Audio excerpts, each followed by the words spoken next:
Hi, my name is Nina Barnett, and I am a senior at the University of Iowa, majoring in global studies. As I finish my studies at Iowa, I am also enrolled in a nursing program where I live in Washington State, which is what led to my interest in looking at gerontological nursing, in particular, gerontological nursing in Taiwan and South Africa.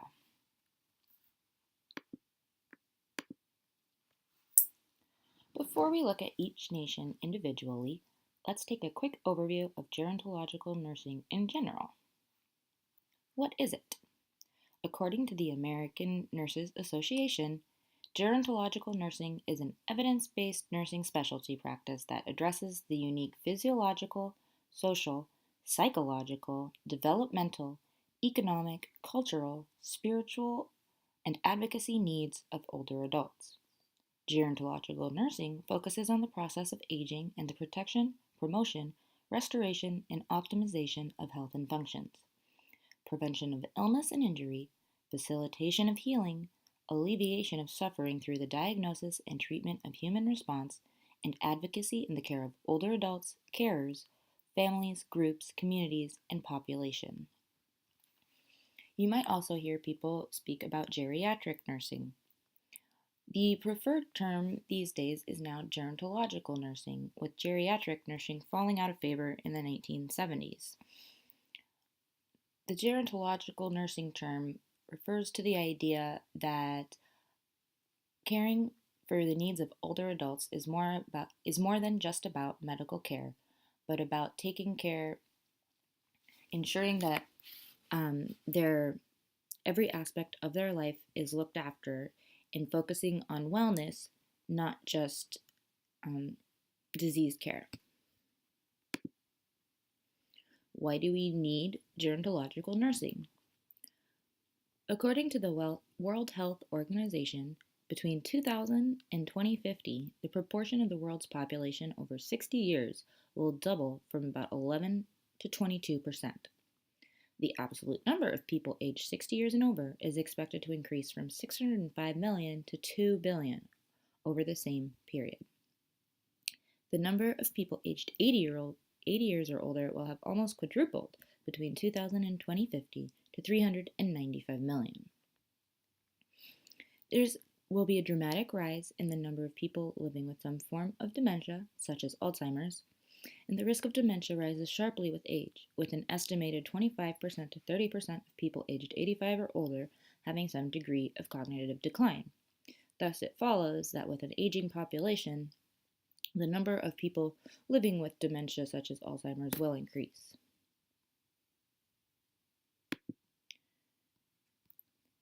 Issues that may be found in gerontological nursing, regardless of where you are in the world, are that there is a large nursing shortage. In 2006, the World Health Organization estimated a shortage of almost 4.3 million nurses, physicians, and other health workers worldwide. Gerontological nursing has a PR problem. Many students that are going into the nursing field don't find gerontological nursing very attractive, especially compared to things like ICU nursing or PEDS nursing that tend to have a larger pool of applicants interested in them. There are also high rates of burnout, with a turnover rate of 65% for registered nurses working in long-term care facilities. Working around older populations can often be draining due to the fact that it is physically demanding as well as emotionally demanding, dealing with patients that have various levels of dementia and cognitive function, as well as the fact that your population that you work with every day, death is just becomes a large part of your day-to-day work environment. There's also brain drain, which is when qualified nurses are recruited to better paying jobs in urban and developed areas, creating an even larger shortage in rural and underdeveloped areas that tend to have a larger proportion of elderly and aging patients. Now, let's take a look at gerontological nursing in Taiwan. Taiwan, officially the Republic of China, is a state in East Asia. Taiwan is the most populous state and largest economy that is not a member of the United Nations. Taiwan is a high-income advanced economy with a highly skilled and educated workforce. It has the 22nd largest economy in the world, and its technological industry plays a key role in the global economy. It is very urban and one of the most densely populated nations in the world. Its capital is Taipei. Here we have a population pyramid for Taiwan in 2018. We can see that a significant portion of the population is between the ages of 30 and 65, and that the population between ages 0 and 14 is much smaller. In 2018, it has a population of 23.5 million. The median age is 39.6. It's projected that in 2050, the population will decrease to 22.7 million, but the median age will increase to 54.7. Their current life expectancy is 80.4, with the male's current life expectancy at 77.3 years and the female 83.7 years.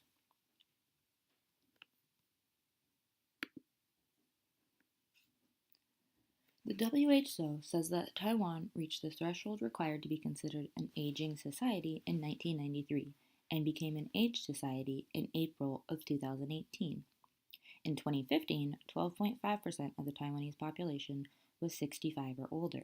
By 2026, 21% of the Taiwanese population is projected to be 65 or older, making Taiwan a hyper-aged society.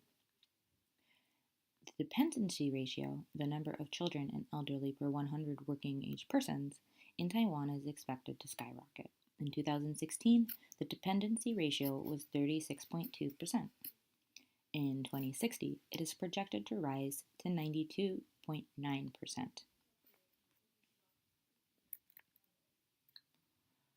How does this affect Taiwanese gerontological nursing? As Taiwan's population ages, the nursing shortage in Taiwan will only get worse, and the pressure on gerontological nurses will only increase. Taiwan will have to fight to train and retain gerontological nurses while also increasing recruiting abroad. Stereotypes around gerontological nursing will have to be addressed. Traditional culture norms will have to be changed as long-term care facilities will be increasingly necessary. In Taiwan, as we have covered in this class a bit, Eastern Asian families often have this idea that in order to be good children, they have to take care of their parents, and therefore long-term care facilities are sometimes seen, putting a parent in a long-term care facility is sometimes seen as being a bad kid or a bad child, and not fulfilling your filial duties. But that will be one of the cultural norms that has to be addressed. And when it comes to stereotypes about gerontological nursing, one of the stereotypes that will have to be addressed is that many people in Taiwan and East Asian cultures don't think that gerontological nursing requires as much intelligence as some of the other nursing fields, so it's kind of looked down upon. Increases in trained gerontological nurses will be essential. A study showed that the addition of just one nurse per 1,000 people significantly decreased the risk of elderly suicide in Taiwan. Not only because of increased medical care, but they found that actually it had a lot to do with the increased emotional support and psychological care. Taiwan does recognize that it will soon face many issues regarding its Asian population and has begun to prepare. The Taiwanese government has developed a two-phase plan to promote healthy aging, in-place aging, active, intelligent, and fun learning aging. They have also opened their first geriatric hospital in Taipei, I think in 2015, and they are promoting um, gerontological nursing courses as part of the required nursing curricula in Taiwan. Now, let's take a closer look at gerontological nursing in South Africa. As we can see, South Africa's population pyramid is quite different than Taiwan's. Here, we don't see a bulge in the center, but we see a more traditional pyramid, with the majority of the population being between 0 and 30 years. Its population in 2018 is 55.3 million, with the median age being 26.1. Its population projected in 2050 increases to 73.8, and the median age also increases to 34.1. Its current life expectancy is 63.6, and males have a life expectancy of 60.2, and females a 67.0. That's actually quite an increase just within the recent history for their life expectancy. South Africa is the largest country in southern Africa, and the World Bank classifies South Africa as an upper middle income economy and a newly industrialized country, which is why their life expectancy has been on the rise. Its economy is the second largest in Africa and the 34th largest in the world. However, large income disparities are still prevalent in South Africa as it recovers from colonialism and apartheid, and about a quarter of its population is unemployed and lives on less than $1.25 a day. The number of older persons in sub-Saharan Africa is expected to grow faster than in the rest of the world and will increase from 46 million to in 2015 to 157 million by 2050. South African nurses caring for older persons experience a low professional status, and their work is physically and emotionally challenging, which seems to be a common thread regardless of where someone is a gerontological nurse. In the past few decades, South Africa's elderly have taken on a new role as they shoulder the responsibilities of a generation lost to AIDS. Many South African households are now headed by the elderly, and it is common for children to be raised by their grandparents. This not only puts an additional strain on older adults and their gerontological nurses, but that means that gerontological nurses in South Africa have to deal with a lot of issues that may not be as common in countries that weren't really had a huge AIDS epidemic like South Africa. For instance, physiologically, persons with end-stage AIDS may resemble a traditional older adult despite their chronological age, and older adults who suffer AIDS from AIDS and HIV have many different complications that arise that you would not see in someone who was not exposed to HIV or AIDS. Currently, nursing vacancy rates in South Africa are at 46%. 3% of new healthcare workers work in rural areas, even though half of the population lives in rural areas. Again, this is an issue regardless of where you live, but it's particularly prevalent in South Africa. Most rural hospitals have no mental health specialists, and older persons presenting with dementia are often misdiagnosed as having delirium. There's also a lot of lack of medical understanding of what dementia is, and there's even been reports of elderly females who have dementia or Alzheimer's in a very rural area with not a lot of education, being treated as witches or as possessed, and that puts their lives in danger. Care facilities for such older persons in rural areas are almost non-existent, and older persons are often restrained, locked away, and suffer sexual, physical, emotional, and financial abuse. Another issue in South Africa is that 70% of new healthcare workers go into the private sector instead of the public sector, which is only accessible to the wealthy in South Africa, like the top 10% of uh, society. In 1998, the UN Conference for Trade and Development estimated that every professional ages 23 to 35 who migrated from South Africa represented an annual loss of 184,000 for that country.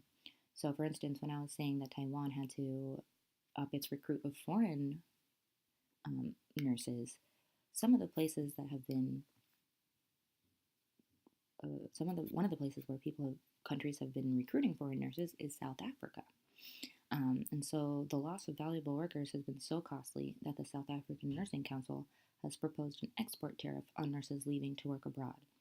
So foreign nurses leaving their country to work abroad not only affects, yes, it may help the country such as Taiwan that has a nursing shortage, but then, it has a negative effect on their own country. So overall, we see that a lot of the gerontological nursing issues in South Africa and Taiwan are shared, such as an aging population and nursing shortages, but we do see that there are some individual differences between the two nations, such as having to deal with the aftermath of the AIDS epidemic in South Africa and having their most talented nursing care providers being recruited to other areas, and then in Taiwan having to deal with different cultural stereotypes and cultural norms. All right, thank you.